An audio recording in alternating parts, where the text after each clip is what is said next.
And finally, the Love in a Mist is out in bloom.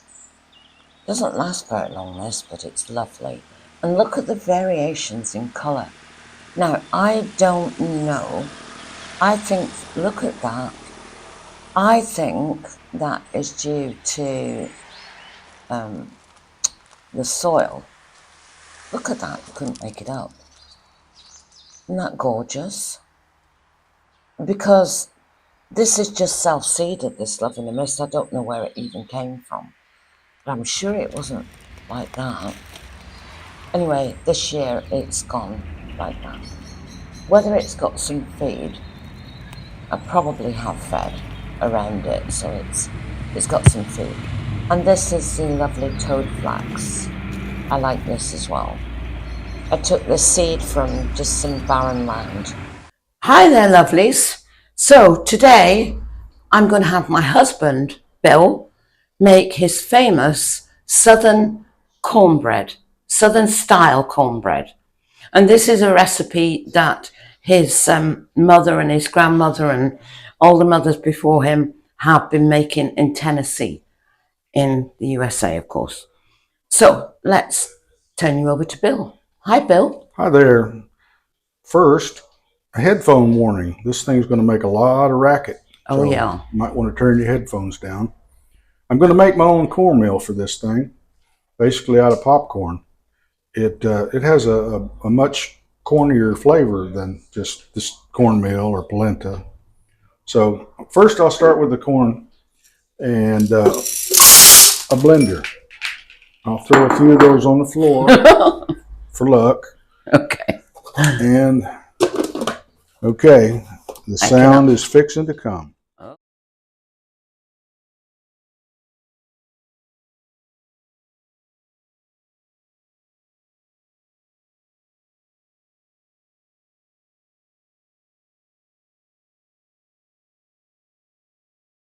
Okay.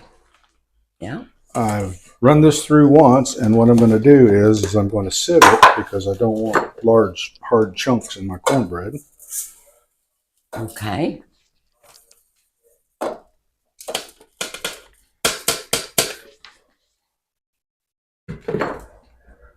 So you're going to sieve it and then do it again? I'm going to sieve it and do the remains. Okay. So you remember your grandmother making this, Bill? And all the time. And your mom? Did your mom do it? With the cast iron skillet that was about 200 years old. Oh, yeah. Yeah, that's the way to cook, isn't it? Cast iron. They would have done it so many times they could do it by memory. Yeah, exactly. Okay, and did she always make her own cornmeal? No. Or did she bought it? Yeah. Yeah. It's something that they feed it to chickens here, and you don't see it in the shops. So we've been reduced to making our own, haven't we? Yep. Yeah. All right, this is my first go. Oh, could you bring it to the camera and then they can see how lovely and fine that is? Nice. Very nice. And headphone warning, I'm going again. Okay. So what have you okay, after 2 grindings, I'm left with some really hard Can you show it? Keep it silver, please. Called the tip cap. Yeah. And these you don't really want. They may have flavor, but they don't do your teeth any good. No, they're hard as nails. It's all well ground. Can you bring that to the camera? I had about almost 2 cups of popcorn to get a cup and a half of so the tip caps, you're going to put those in my compost bin, aren't you? Yeah, that'll and then be great. There's the germ, which ground up because it's softer. Right. And, okay. Excellent. Right. Okay. Where are we up to now, Bill? We're getting ready to start mixing. Oh wow! I can't wait for this. I'm going to have some of this with cheese. I think it'll go well with cheese. Me too. Anyway, hey, we're back. So what's next, Billo? Here's all of the ingredients. Yeah, which I will put on the screen. And I'm going to start my mixing bowl. I'm going to put all the dry ingredients in. Right. Which is the cornmeal and the flour. Okay. Some people don't even use flour in this thing. They just use all cornmeal. Yeah. I'm going to mix that up well.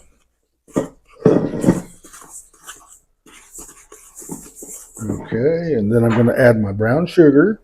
Right. Which is not very much, but it takes the bitterness out of the buttermilk. Okay. Salt. Baking powder. Baking soda.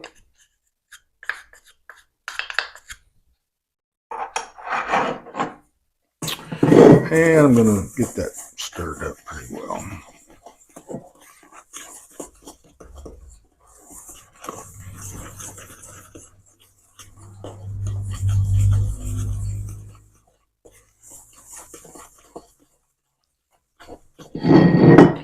Okay, and then I'm going to add my egg.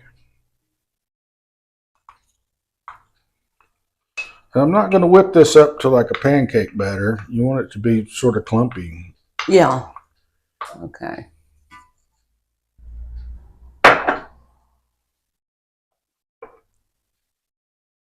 And I'm going to add the butter. Keep just a tad of that back for the pan.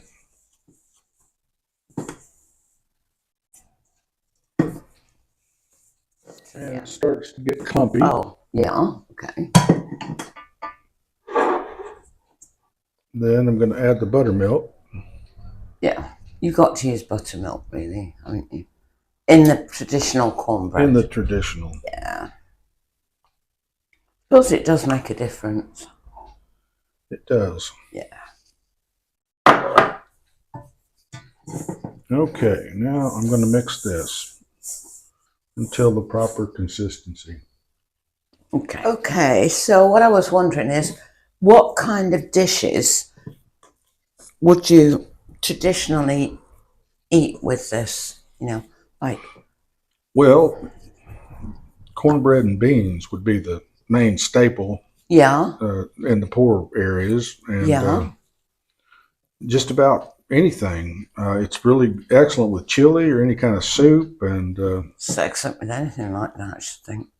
So you could just eat it as a bread. Just eat it. Oh, people just eat it with butter. Yeah, of course, yeah.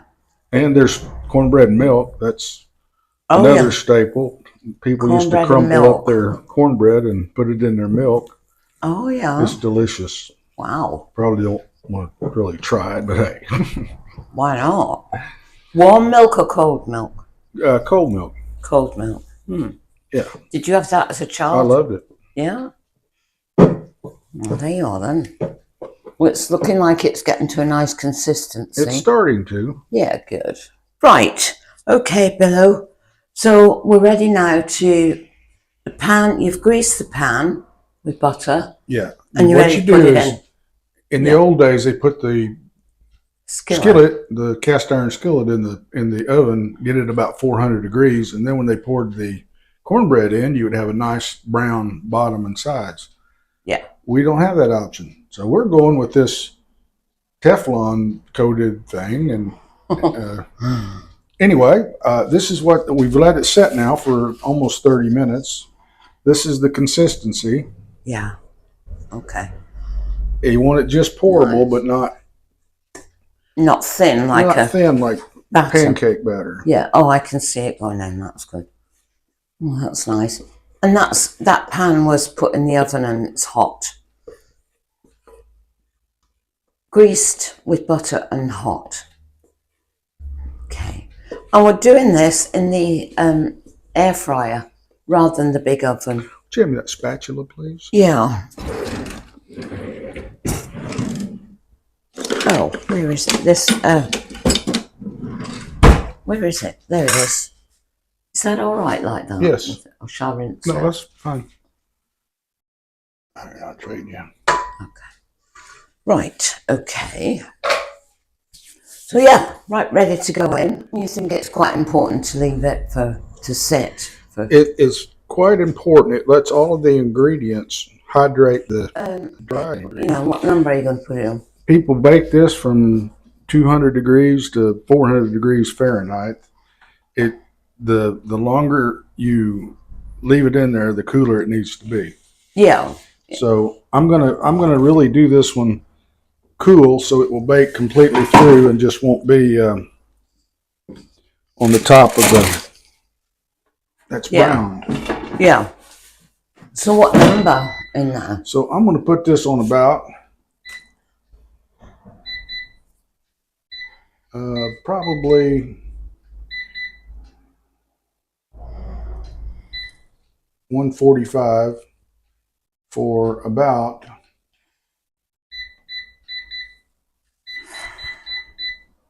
25 minutes, and then I'll check it. Okay. Right, we'll be back then in 25 minutes. Okay. All right. It's time to test it.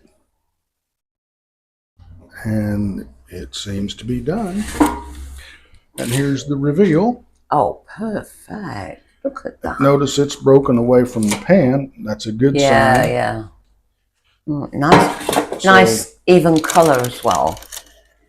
There I'm going to set it here now and let it cool. Wow. Excellent. And we'll be back when you're going to take it out of the pan to cool it? Sure. Yeah. Is it going to pop out easily? Probably not. Oh. Okay.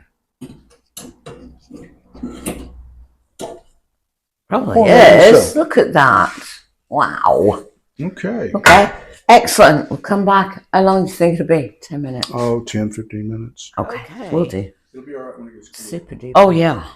So there we are. So that is the Southern Style American cornbread made by my husband.